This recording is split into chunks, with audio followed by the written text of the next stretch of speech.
Hello बच्चों, स्वागत है आपका हमारे YouTube channel golden class Rampur में। तो आज वीडियो में हम पढ़ने वाले हैं क्लास 10 के मैथ के प्रश्नावली 3.5 का क्वेश्चन नंबर 4। तो आज इस वीडियो में हम क्वेश्चन नंबर 4 का पहला क्वेश्चन पढ़ेंगे। तो चलिए शुरू करते हैं। क्वेश्चन नंबर 4 का पहला क्वेश्चन है कि एक छात्रावास के मासिक व्यय का एक भाग नियत है तथा शेष इस पर निर्भर करता है कि छात्र ने कितने दिन भोजन लिया है। जब एक विद्यार्थी ए को जो 20 दिन भोजन करता है 1000 रुपया छात्रावास के व्यय के लिए अदा करता है, जबकि एक विद्यार्थी बी को जो 26 दिन भोजन करता है छात्रावास के लिए 1180 रुपया अदा करने पड़ते हैं। तो नियत व्यय और प्रतिदिन के भोजन का मूल्य ज्ञात कीजिए। यहाँ पर हमें कहा जा रहा है कि एक छात्रावास यानी कि हॉस्टल है जहाँ पर छात्रावास का एक निश्चित मासिक व्यय दिया हुआ है। यदि कोई स्टूडेंट उस नियत टाइम से ज़्यादा भोजन करता है तो उसे अलग से एक्स्ट्रा पैसा देना पड़ता है, जो कि हमें निकालने के लिए कहा जा रहा है कि नियत व्यय और प्रतिदिन भोजन के लिए एक्स्ट्रा कितना व्यय करना पड़ता है, ये दोनों चीज़ हमें ज्ञात करना है। ठीक है, तो लिखेंगे कि माना कि छात्रावास के नियत मासिक व्यय बराबर x रुपया, ठीक है, और प्रतिदिन के भोजन का मूल्य इसे मान लेते हैं y रुपया। ठीक है, अब लिखेंगे प्रश्न से। अब प्रश्न में दो स्थिति दिया हुआ है। पहला स्थिति में कहा जा रहा है कि जब विद्यार्थी ए 20 दिन भोजन करता है तो उसे 1000 रुपया व्यय करना पड़ता है। ठीक है, अब यहाँ पर जो एक नियत मासिक व्यय है ये तो वो लेगा ही, और एक्स्ट्रा भोजन वो जितना दिन करेगा उसके लिए y रुपया उसे पे करना पड़ेगा। ठीक है, जबकि नियत व्यय को x रुपया हमने माना है तो पहले तो x रुपया लगेगा ही। ठीक है, अब वो एक्स्ट्रा भोजन कितना कर रहा है, तो एक्स्ट्रा भोजन 20 दिन कर रहा है तो 20 दिन के लिए क्या हो जाएगा 20y, और ये दोनों मिलाकर वह 1000 रुपया पे कर रहा है। ठीक है, क्या हमारा समीकरण 1 हम लिखेंगे पुनः। अब दूसरे स्थिति में कहा जा रहा है कि कोई विद्यार्थी बी है जो 26 दिन भोजन करता है। ठीक है, और ये 26 दिन भोजन करने के लिए 1180 रुपया देता है। ठीक है, तो यहाँ फिर से हम लिखेंगे जो नियत व्यय है उसका वो तो x रुपया है, वो देना ही पड़ेगा, और एक्स्ट्रा भोजन वो कितना दिन करता है 26 दिन, तो 26 दिन के लिए क्या होगा 26y, और दोनों को मिलाकर वह 1180 रुपया देता है। ये हो गया हमारा समीकरण 2। ठीक है, अब इस दोनों समीकरण को हम वज्र गुणन विधि से हल करेंगे, क्योंकि ये चैप्टर में सभी क्वेश्चन वज्र गुणन विधि से ही हल करने के लिए कहा जाता है, इसलिए हम इस क्वेश्चन को भी हम वज्र गुणन विधि से ही हल करेंगे। तो वज्र गुणन विधि में क्या करना होता है कि सबसे पहले आगे का जो अचर पद है इसे हम बराबर के पीछे लाएंगे, तो क्या हो जाएगा ये आ जाएगा x + 20y माइनस 1000 बराबर 0। ठीक है, दूसरा है x + 26y माइनस 1180 बराबर 0।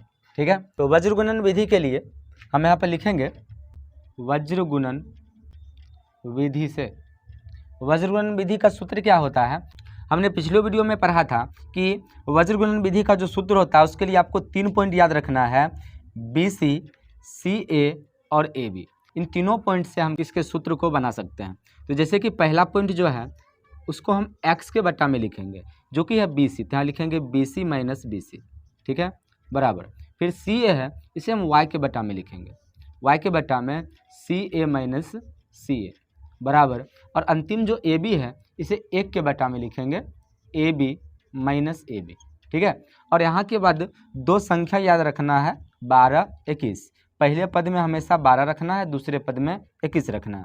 तो पहले पद में हो गया 12 और दूसरे पद में 21। उसी प्रकार 12, 21, 12, 21। ठीक है, यहाँ पर आपको पता है कि पहला पद जो होता है उसे A कहते हैं, दूसरे पद को B, तीसरे पद को C कहते हैं। ठीक है, पहले समीकरण में जो x का गुणांक है उसे A1 बोलेंगे और दूसरे समीकरण में x के गुणांक को A2 बोलेंगे। उसी प्रकार B1, B2, C1, C2 है। ठीक है, पहले हम लिख लेंगे x बटा, सबसे पहले है B1, B1 के जगह पर क्या है 20, यहाँ लिखेंगे 20 गुना C2, C2 के जगह पर है 1180, यहाँ पर लिखेंगे हम माइनस 1180।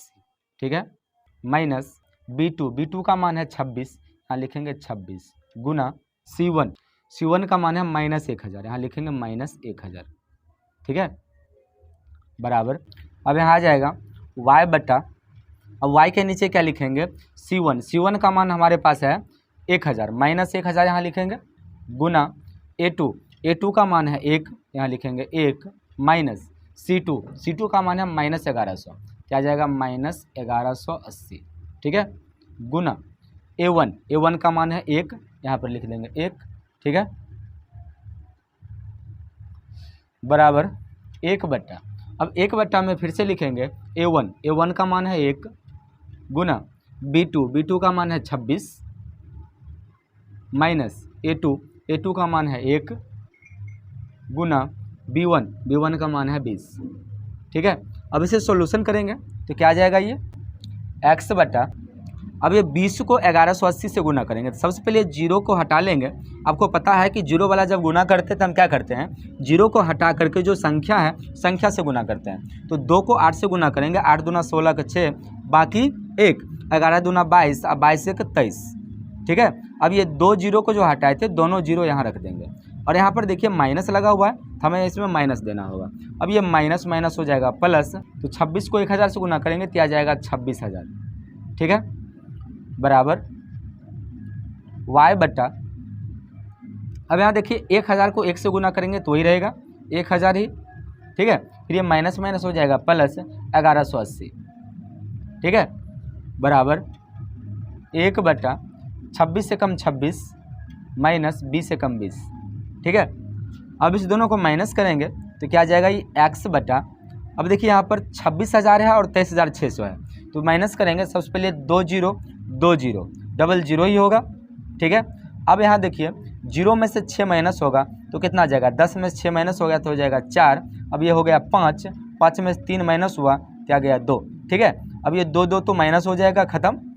अब बड़ी संख्या में प्लस है तो ये प्लस ही रहेगा, बराबर। अब यहाँ देखिए 1180 में से 1000 को माइनस कर देंगे तो बचेगा ये 180, ठीक है, बराबर। अब यहाँ 1 बटा 26 में से 20 माइनस होगा 6 बचेगा, ठीक है। अब यहाँ से आपको पता है कि क्या करना है कि x वाले पद को अचर पद के सामने रखना है, y वाले पद को भी अचर पद के सामने रखना है। तो क्या हो जाएगा, ये हो जाएगा x बटा 2400 बराबर 1 बट्टा 6, और फिर से ये y वाले पद को भी इसके सामने रखेंगे तो क्या हो जाएगा, ये y बटा 180 बराबर 1 बट्टा 6।